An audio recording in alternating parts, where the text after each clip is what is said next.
बोल्दै गर्दा जनताले आवाज उठाउँदै गर्दा जनताहरूलाई कारागार पुगाइदिन्छ। यस्ता सरकारलाई तपाईँ भोलि हाम्रा साथीहरूको रिहाई भएन भने कारागारहरू कब्जामा आउँछ। हेर्नुहोस्, प्रधानमन्त्रीज्यूको कार्यक्रम छ, हामीले चाहिँ 1 मिनट उहाँलाई मौका दिनु होला। हामीले हाम्रो समस्या राख्छौँ भन्दाखेरि प्रहरीहरूले सहजीकरण गरिदिनु भएन।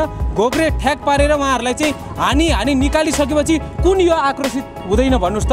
आम मान्छेको आवाज बोल्दाखेरि, नागरिकको आवाज बोल्दाखेरि होइन, अनि मानवाधिकार हनन हुने गरी मुख थुनिन्छ, हिरासत लगिन्छ, हदगडी लगाइन्छ, जेल हालिन्छ भने धरौटी तिर्न आवश्यक छैन। धरौटी केका लागि तिर्ने?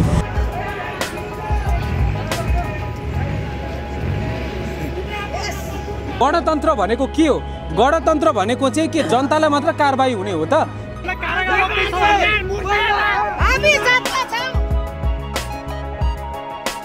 पैसा तिर्ने हुँदैन, कहाँबाट पैसा धरौटी तिर्ने हुन्छ?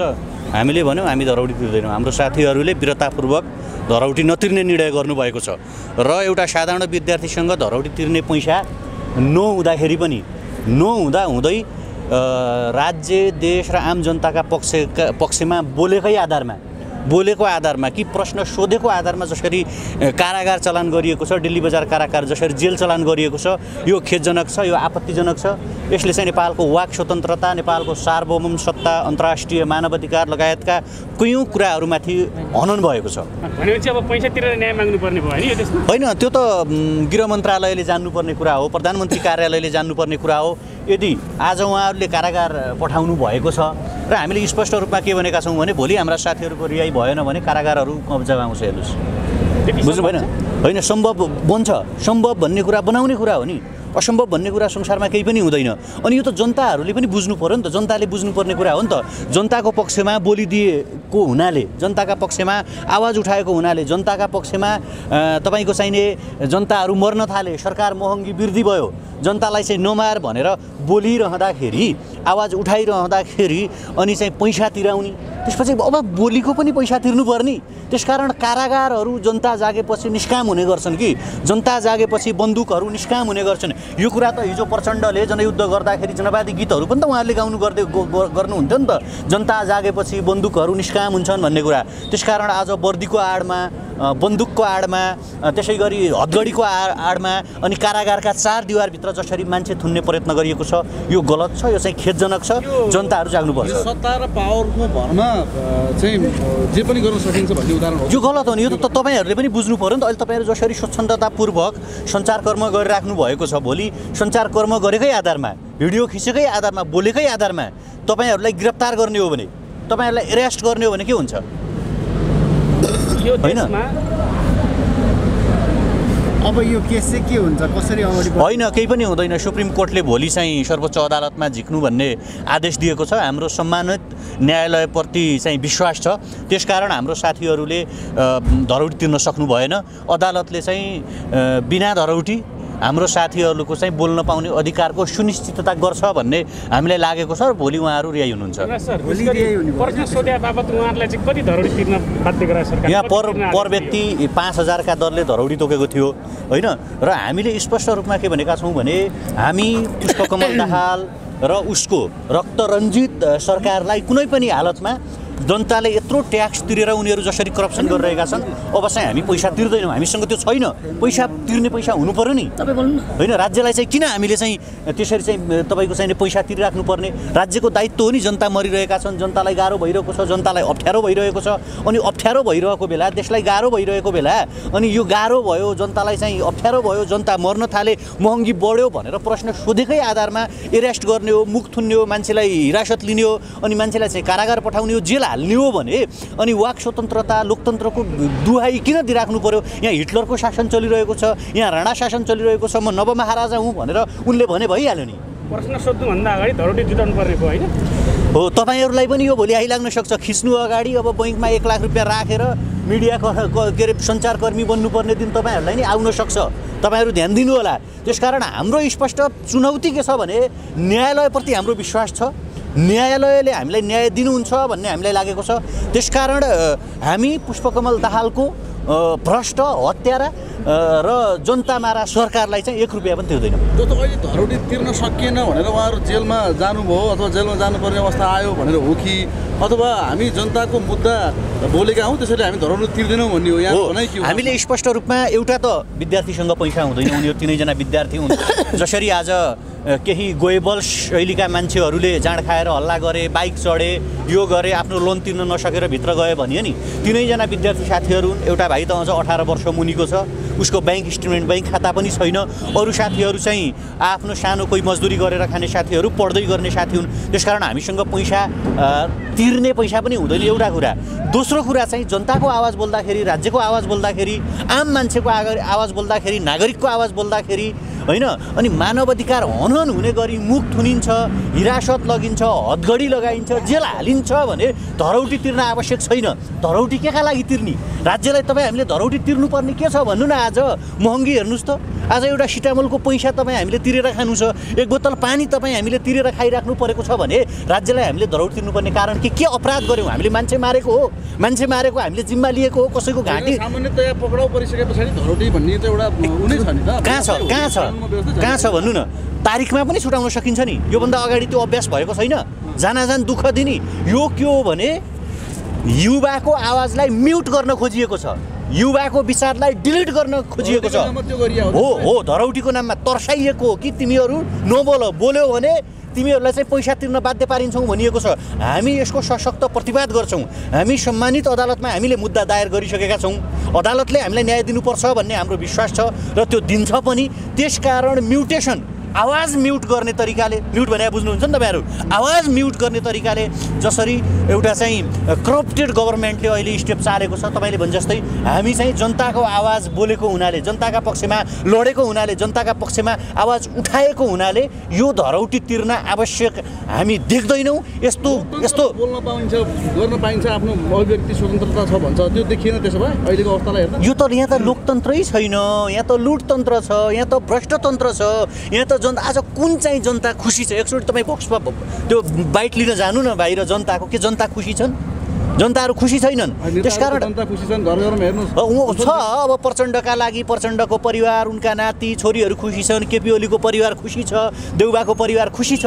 तर तपाईँ आफ्नै घर एकचोटि हेर्नु, आफ्ना सन्तानलाई एकचोटि हेर्नु, आफ्ना स्कुल फी तिर्न नसकेको हेर्नु, आफू बसेको कोठा त्योभित्रको महँगी एकचोटि हेर्नु कि हामी राज्य सत्ताप्रति, राज्य व्यवस्थाप्रति, राज्यको पोलिसीप्रति खुसी छौँ त? आज तपाईँले देख्नु भएन, बोलेकै आधारमा तपाईँकै अगाडि एउटा चाहिँ चिल्ले कुखुरा च्यापे जसरी चाहिँ चप्प समातेर गाडीमा हालेको छ, लिएको छ। यहाँ त यो त हत्यारा छ नि। पूर्वमा हेर्नुहोस् लाजेयाङ लिम्बूहरूलाई मारिरहेको छ, राज्य छ र यहाँ। त्यसकारण लोकतन्त्र छ र यहाँ लोकतन्त्रको नाममा भ्रष्टीकरण भइरहेको छ, लोकतन्त्रको नाममा लुटतन्त्र भइरहेको छ। हामी अहिले नेपाल सरकारको गृह मन्त्रालय अन्तर्गत काठमाडौँ जिल्ला प्रशासनभित्र छौँ। हामी खुलेआम च्यालेन्ज दिन्छौँ, यदि युवाहरूमाथि दमन भयो, युवाहरूमाथि अत्याचार भयो, बोल्न पाइएन, लोकतान्त्रिकरणका नाममा भ्रष्टतान्त्रिकरण गर्यो, अपराधी तन्त्र गर्यो, एउटा चाहिँ व्यक्ति हत्यामा राज्य उत्रिने हो भने यस्ता जिल्ला प्रशासन कार्यालयहरूलाई यहीँ आगो लगाइन्छ।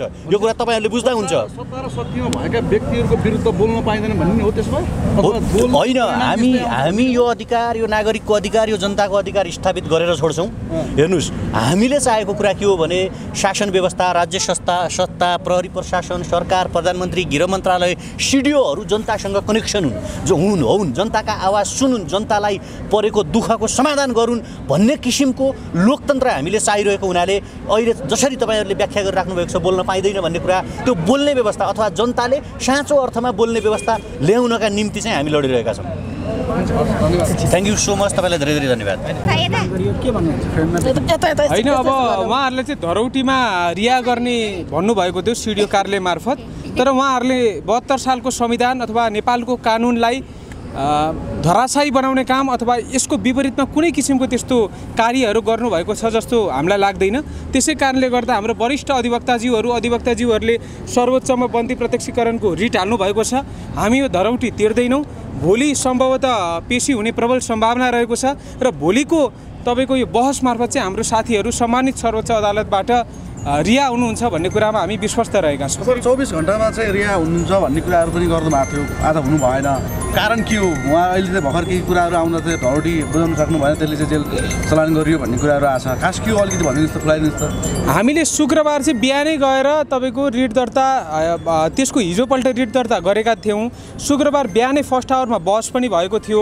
तर के भयो भन्नुहुन्छ भने सम्बन्धित सर्वोच्च अदालतको सम्बन्धित निकायहरू मार्फत चाहिँ त्यो दिन उहाँहरूले सम्बन्धित निकायहरूलाई त्यो आदेश पुर्याइदिनु भएन।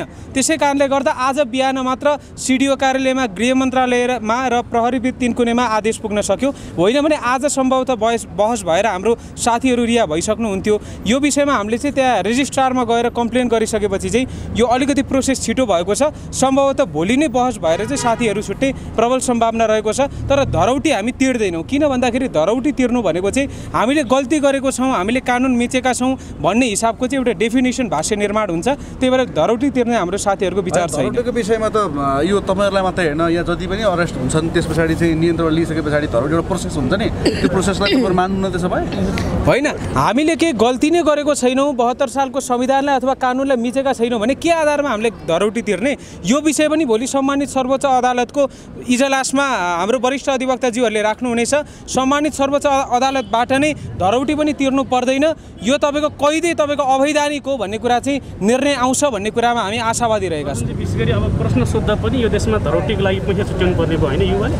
पक्कै पनि यो 72 सालको संविधान र लोकतन्त्र चाहिँ हाम्रो नेतृत्वगणहरूको व्याख्या विश्लेषण अनुसार चल्दो रहेछ। उहाँहरूको कार्यकर्ताहरूले, उहाँहरूको मान्छेहरूले उहाँको पक्षमा जय जयकार गरिरहँदाखेरि संवैधानिक आयोगहरूमा उहाँहरूको सचिवालय प्रमुखमा स्वकीय सचिवमा नियुक्त हुने, तर भ्रष्टाचारको विरुद्धमा, सामाजिक विकृतिको विरुद्धमा आवाज उठाइरहँदाखेरि चाहिँ यहाँ आज त्यो लोकतन्त्रको परिभाषा व्यावहारिक रूपमा उहाँहरूलाई लागू नहुने जुन किसिमको प्रवृत्ति यहाँ देखिएको छ, यो कुराले के प्रश्न पार्दछ भन्दा 72 सालमा लोकतन्त्र लेखिए तापनि, नेताहरूको मुखारबिन्दुबाट लोकतान्त्रिक शब्द बारम्बार उच्चारण भए तापनि व्यवहारमा लोकतान्त्रिक मूल्य र मान्यता व्यावहारिक रूपमा कार्यान्वयन भएको नेपाली जनताले प्रत्याभूति गर्न सक्नु भएको छैन।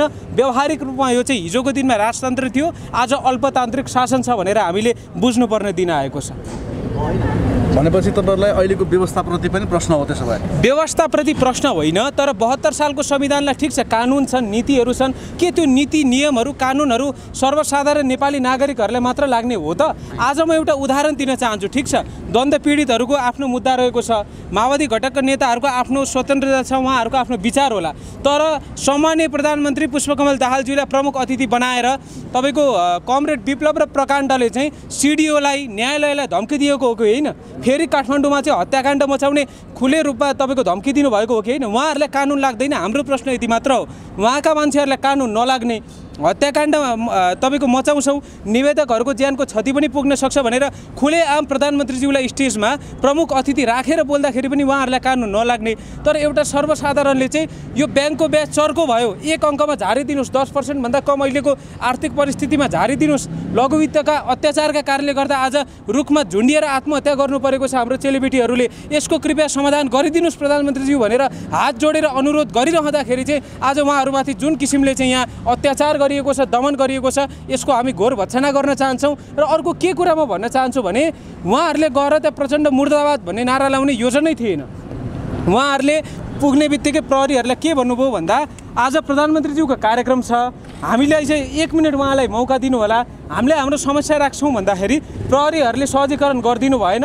घोक्रे ठ्याक पारेर उहाँहरूलाई चाहिँ हानी निकालिसकेपछि कुन युवा आक्रोशित हुँदैन भन्नुहोस् त? हिजो राजतन्त्रको बेलामा के हाम्रा युवा नेताजीहरूले चाहिँ वीरे चोर, देश छोड, ज्ञाने चोर, देश छोड भनेर नारा लगाउनु भएन? त्यो प्रधानमन्त्री आतङ्ककारी मुर्दाबाद भनेर जुन एउटा आक्रामक उहाँहरूले नारा तपाईँको उच्चारण गर्नुभएको छ अथवा त्यहाँ नारा त्यो प्रस्तुत गर्नुभएको छ, त्यो नारा चाहिँ आक्रोशमा निक्लिएको। प्रहरीहरूलाई अनुरोध गर्दा पनि धरकपट भइसकेपछि चाहिँ आक्रोशमा चाहिँ युवाहरूले चाहिँ आतङ्ककारी प्रचण्ड मुर्दाबाद भन्नुभएछ। यो कुराले चाहिँ नेतृत्वहरूले बुझ्नुपर्ने हुन्छ।